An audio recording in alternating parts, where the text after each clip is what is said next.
हिंदुस्तान अखबार, गुरुवार 4 जून 2026।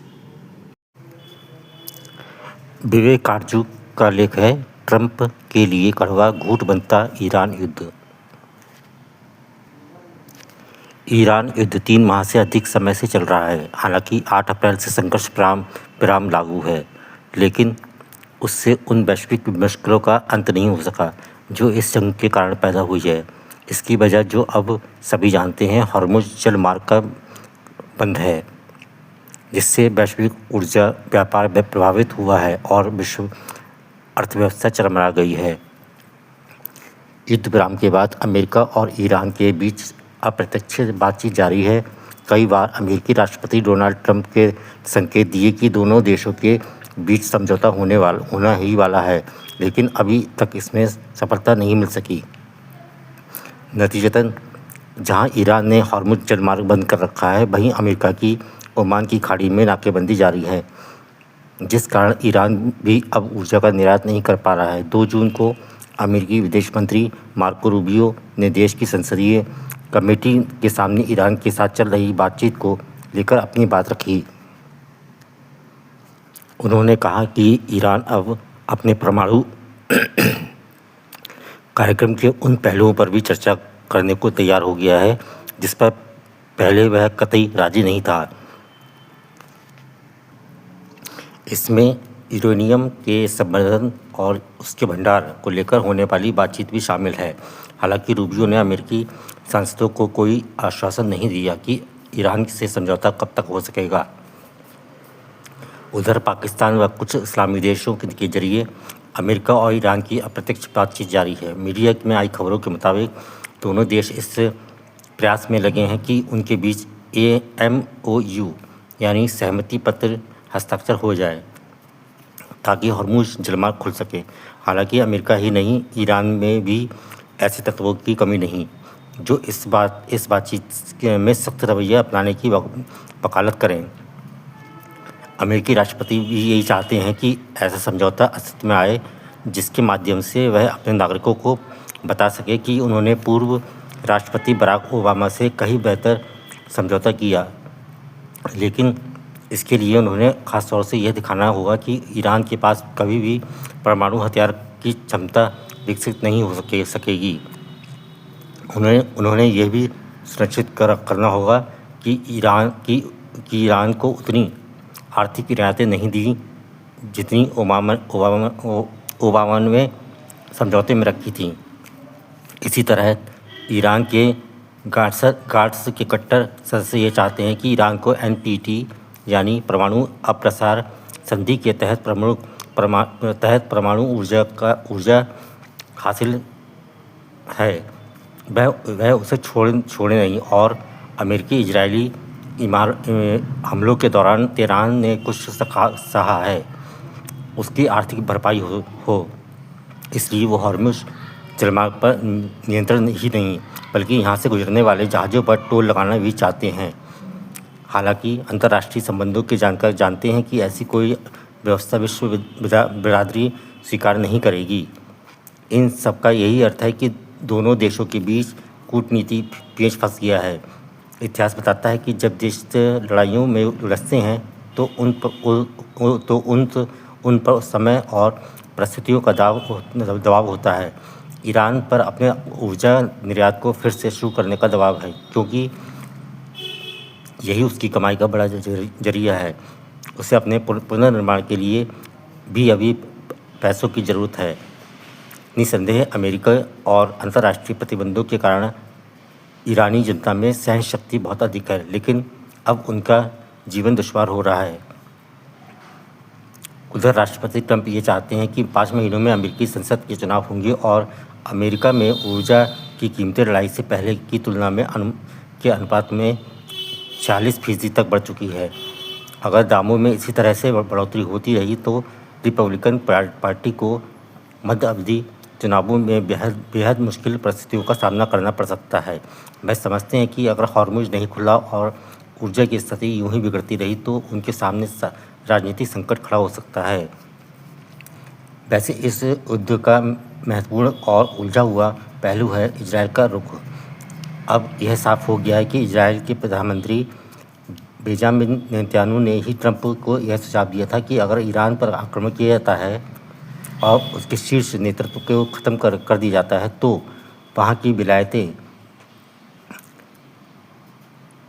फ़कीही को नष्ट किया जा सकता है, किंतु ऐसा नहीं हो सका। अब इजराइल हिजबुल्लाह पर, जो कि ईरान समर्थित गुट है, लेबनान में हमले कर रहा है, जबकि दोनों के बीच संघर्ष विराम भी है। ट्रंप इजरायली प्रधानमंत्री के इस रवैये से खुश नहीं है और वह अपनी नाराज़गी सबके सामने जाहिर भी कर चुके हैं। इसके साथ साथ एक और तस्वीर उभर रही है। ट्रंप कभी कभी ये भी कहते हैं कि अगर बातचीत सफल नहीं रही तो वह ईरान को ख़त्म कर देंगे।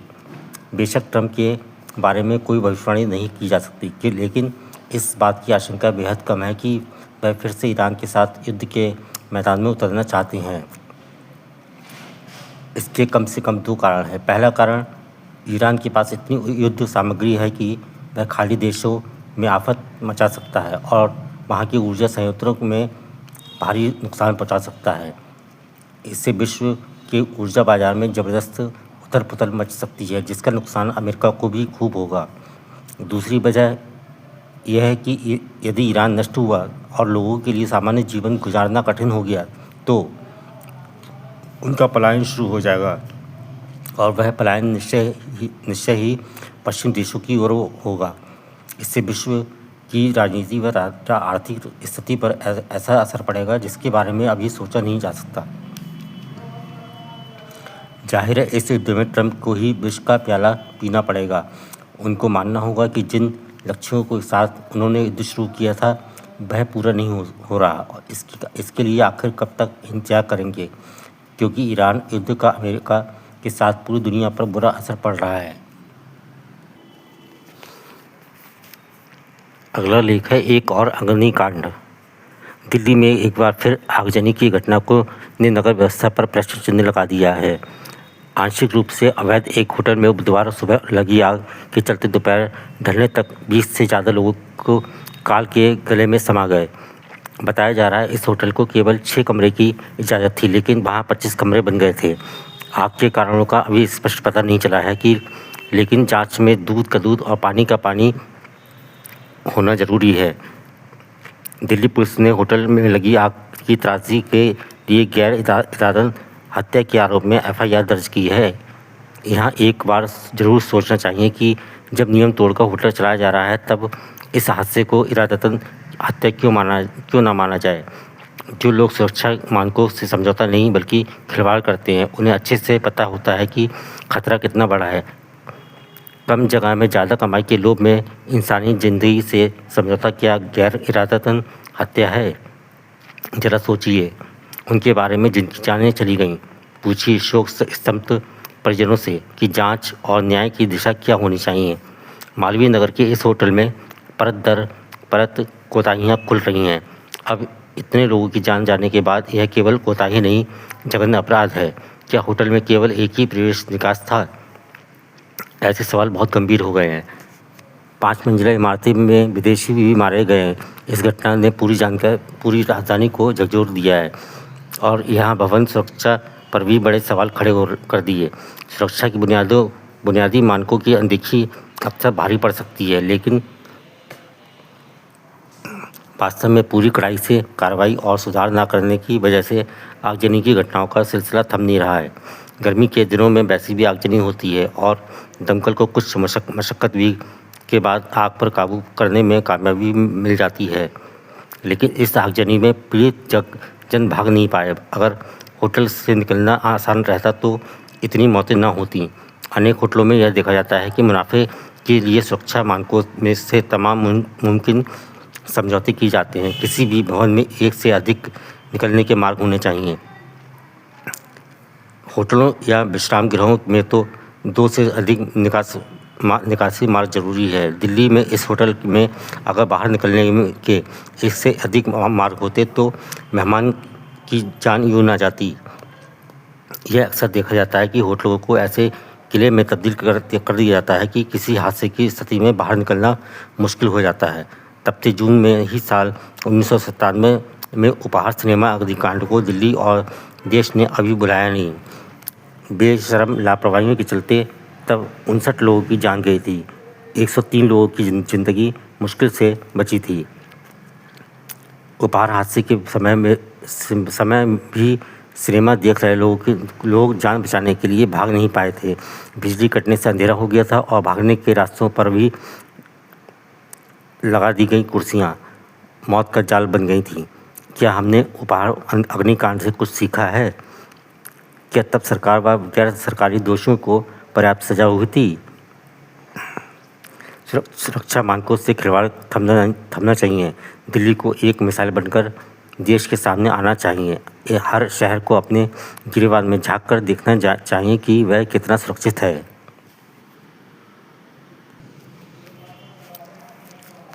अगला लेख है, कश्मीर को कोरिया ना समझें।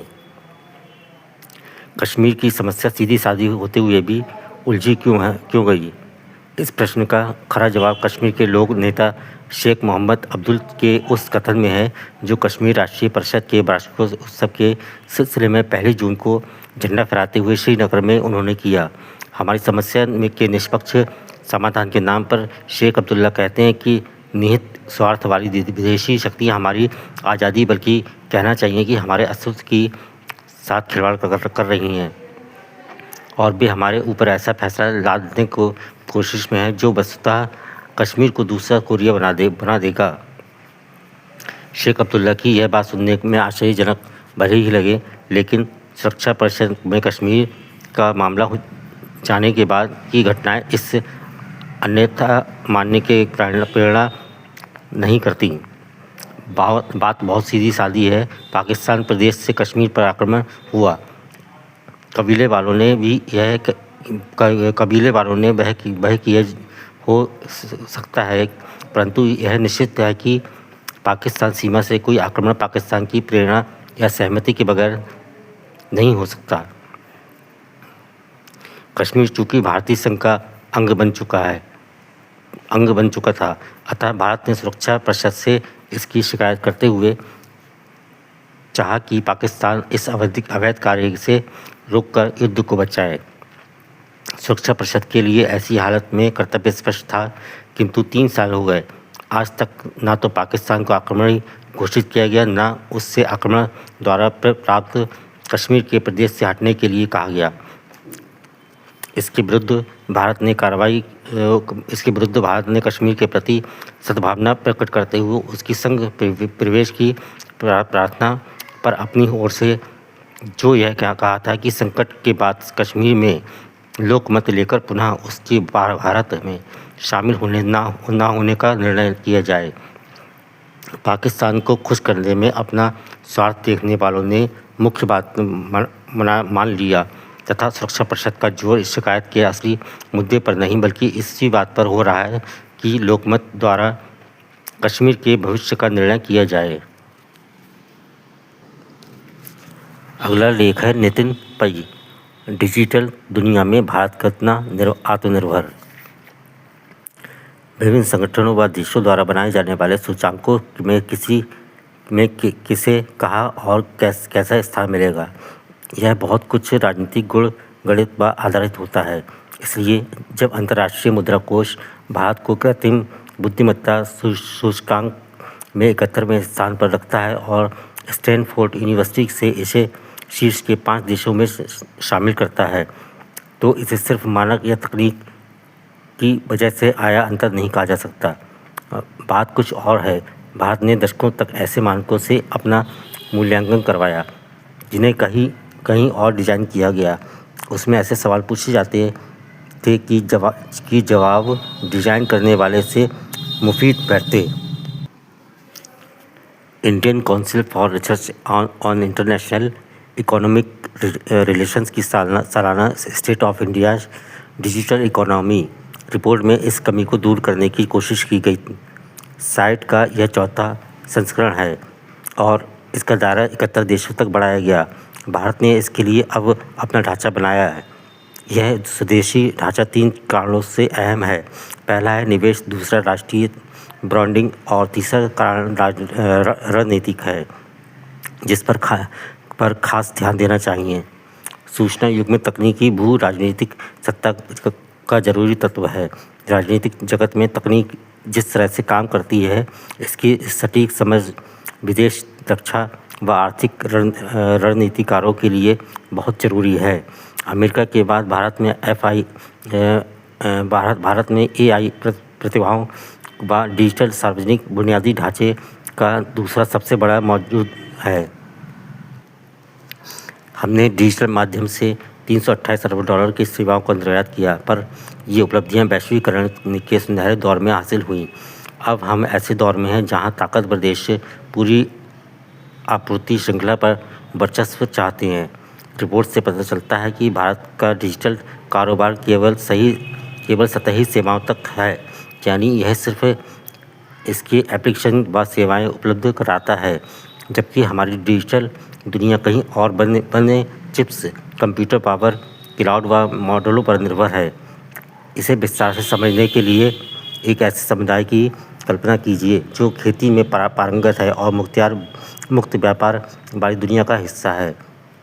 वह शानदार फसलें उगाता है, पर कृषि कार्य के लिए ट्रैक्टर, पंपिंग सेट, बीज और सूखा रोधी सिंचाई तंत्र विदेश से आयात करता है।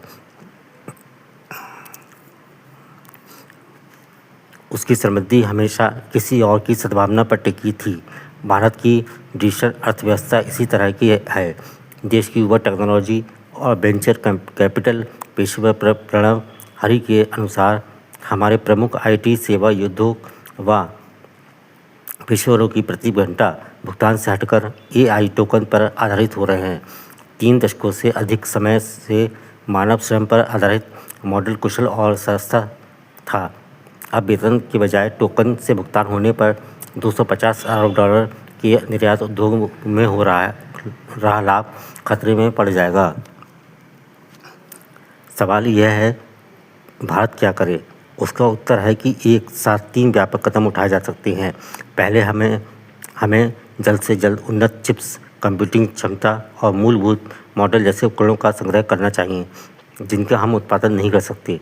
चुनौतियों के बावजूद अमेरिका यूरोप के साथ संबंध बेहतर करे। दूसरा माध्यम अवधि की नीति के तहत घरेलू सेमीकंडक्टर कंप्यूटिंग क्षमता और अच्छी तरह से वित्त पोषित अनुसंधान आधार को बेहतर बनाए।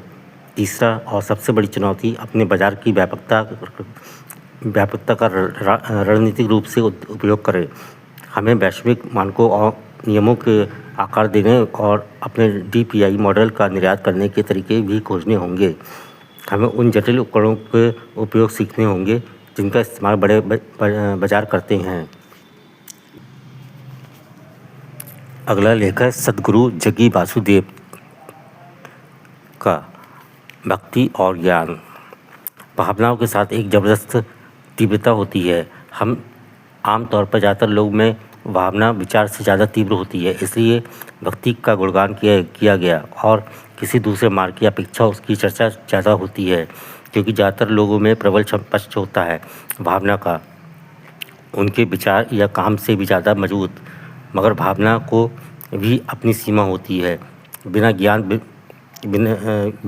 बिना सही तरह से की समझे, बिना अपनी अक्ल को खोलें, बस भावना के मार्ग पर चलते जाने से मति भ्रम जैसी स्थिति पैदा हो सकती है। यह बहुत सुंदर, सुखद, परम आनंद जैसी लग सकती है, पर इसमें एक निष्क्रियता आ सकती है। दूसरी तरफ बिना भक्ति के स्पर्श के आपका ज्ञान अक्सर बाल की खाल निकालना बन जाता है। कई लोग मानते हैं कि भक्ति के तर्क के लिए कोई जगह नहीं होती। तर्क असल में एक काटने का साधन है। अगर आप किसी चीज़ पर गौर करना चाहते हैं तो आप अपने तर्क इसे काट सकते हैं। अगर आपका तर्क कुल्हाड़ी की तरह है और अगर आप कुछ काटते हैं तो वो 2 टुकड़ों में होकर गिर जाएगा। अगर आपके तर्क का चाकू बहुत पैनी धार का है तो आप उसे पूरा काट सकते हैं और फिर भी यह एक साथ बना रह सकता है। तलवारबाजी की कहानियाँ हमेशा यह बताती हैं कि एक कुशल तलवारबाज जब अपनी तलवार से किसी पेड़ को काटे तो उस पेड़ को काटे जाने का पता भी नहीं चलना चाहिए, उसे फिर भी सीधा खड़ा रहना चाहिए। अगर आपका तर्क इतना पैना हो जाता है तब आप देखेंगे कि आपके दिमाग के तार्किक दायरे में भक्ति बिल्कुल फिट बैठती है। सच्चा ज्ञान और सच्ची भक्ति बिल्कुल भी अलग नहीं है। एक भक्त उन चीज़ों को जानता है जो आप सोच भी नहीं सकते।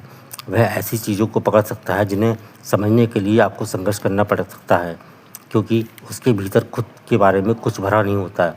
आप जब खुद से लबालब भरे होते हैं तो किसी उच्च संभावना के होने की जगह नहीं बचती। आप कुछ ऐसी चीज़ें कर सकते हैं जिन्हें आप भक्ति तक पहुँच जाएं, लेकिन आप इसका अभ्यास नहीं कर सकते। एक आसान चीज़ आप यह कर सकते हैं कि इस सृष्टि में हर चीज़ को खुद से ऊंचा मान लें। सितारे तो ऊपर ही हैं, लेकिन सड़क पर पड़े छोटे छोटे कंकड़ की भी खुद से ऊंचा मानने की कोशिश करें। अगर आप अपने आसपास की हर चीज़ को खुद से ऊंचा अगर आप अपने आसपास की हर चीज़ को खुद से ऊंचा देखना सीख जाते हैं तो आप स्वाभाविक रूप से भक्त बन जाएंगे। आज के सारे लेख पूरे हुए।